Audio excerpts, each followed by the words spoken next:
നമസ്കാരം, ഞാൻ ആശാ ശേഖർ.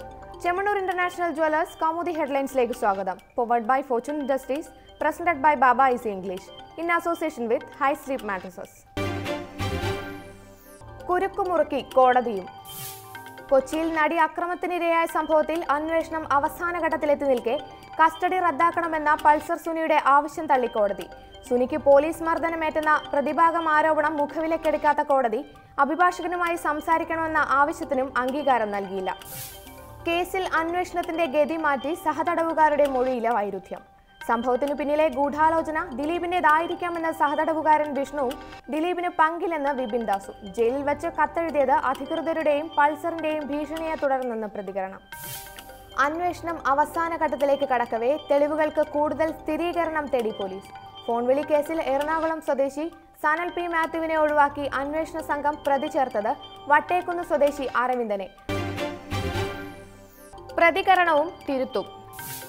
നടിയെ ആക്രമിച്ച കേസിൽ ടി.പി. സെൻകുമാറിന്റെ വിമർശനങ്ങളെ തള്ളി ലോക്നാഥ് ബെഹ്റ. അന്വേഷണം ശരിയായ ദിശയിൽ, വിമർശനങ്ങൾ കാര്യമാക്കേണ്ടതില്ല. ഉദ്യോഗസ്ഥ സംഘം ഒറ്റക്കെട്ടായി മുന്നോട്ടു പോകുമെന്നും ബെഹ്റ. വിശദീകരണം: സെൻകുമാറിന്റെ വിമർശനങ്ങൾക്കെതിരെ ബി സന്ധ്യയുടെ പരാതിയിൽ നൽകിയ മറുപടി കത്തിൽ ദിനേന്ദ്ര കശ്യപിന് പരാതിയുണ്ടെന്ന ആരോപണത്തിന് അടിസ്ഥാനമില്ലെന്നും പോലീസ് മേധാവി. ബെഹ്റയുടെ വിമർശനത്തിന് പിന്നാലെ ആരോപണത്തിൽ വിശദീകരണവുമായി ടി.പി. സെൻകുമാർ. വാരികയിൽ വന്നത് അർത്ഥസത്യങ്ങൾ.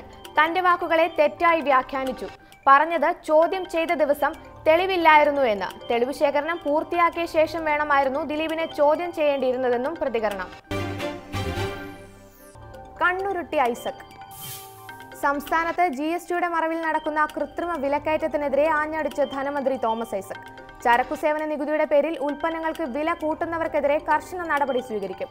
പ്രതികരണം: GST നടപ്പിലായിട്ടും പല സാധനങ്ങൾക്കും വില കുറയ്ക്കാൻ കടയുടമകൾ തയ്യാറാകില്ലെന്ന പരാതികൾ വ്യാപകമായ സാഹചര്യത്തിൽ ചരക്കുസേവന നികുതി പ്രാബല്യത്തിലായതോടെ പല ഉൽപ്പന്നങ്ങൾക്കും വില കുറഞ്ഞിട്ടുണ്ട്. സപ്ലൈകോയിൽ നിത്യോപയോഗ സാധനങ്ങളിൽ വില കുറഞ്ഞത് 52 ഇനങ്ങൾക്ക്. GSTയിൽ ഉൾപ്പെടുത്താത്ത കോഴിയിറച്ചിയുടെ വില വർധന അംഗീകരിക്കാനാവില്ല. തിങ്കളാഴ്ച മുതൽ കോഴിയിറച്ചി കിലോയ്ക്ക് 87 രൂപയ്ക്ക് തന്നെ വിൽക്കപ്പെടുമെന്നും തോമസ് ഐസക്. അതേസമയം ഇറച്ചി വില വർധനവിന് പിന്നിൽ ചരക്കുസേവന നികുതിയല്ലെന്ന് വ്യാപാരികൾ. പൗൾട്രി ഫാമുകൾ കൊള്ളലാഭമുണ്ടാക്കുന്നു എന്ന പ്രചരണം അടിസ്ഥാനരഹിതം. വിനയായത് GSTയുടെ വരവോടെ കോഴിവില കുത്തനെ ഇടിയുമെന്ന ആശങ്കയിൽ കേരളത്തിലെ കർഷകർ ഉൽപാദനം കുറച്ചതും സാഹചര്യം മുതലെടുത്ത് തമിഴ്നാട് ലോബി വൻ വർധനവ് വരുത്തിയതും. സംഘർഷത്തിനിടയിലെ കൈകോർക്കൽ. അതിർത്തിയിൽ സംഘർഷാവസ്ഥ നിലനിൽക്കെ G20 ഉച്ചകോടിയിൽ മോദി ഷീ ജിൻപിങ് അപ്രതീക്ഷിത കൂടിക്കാഴ്ച. പരസ്പരം ഹസ്തദാനം നടത്തിയ ഇരു നേതാക്കളും അതിർത്തി പ്രശ്നം ഉൾപ്പെടെ നിരവധി കാര്യങ്ങൾ സംസാരിച്ചതായി വിദേശകാര്യ വക്താവ്. ബ്രിക്സ് നേതാക്കളുടെ ചർച്ചയിൽ ഭീകരവാദത്തിനു പുറമെ തീവ്രവാദം, കാലാവസ്ഥാ വ്യതിയാനം എന്നിവ സംബന്ധിച്ച ചർച്ചകളും. ഭീകരവാദത്തെ ലോകത്തുനിന്ന് തുടച്ചു നീക്കാൻ കൂട്ടായ പ്രവർത്തനം അനിവാര്യമെന്ന് പ്രധാനമന്ത്രി നരേന്ദ്രമോദി.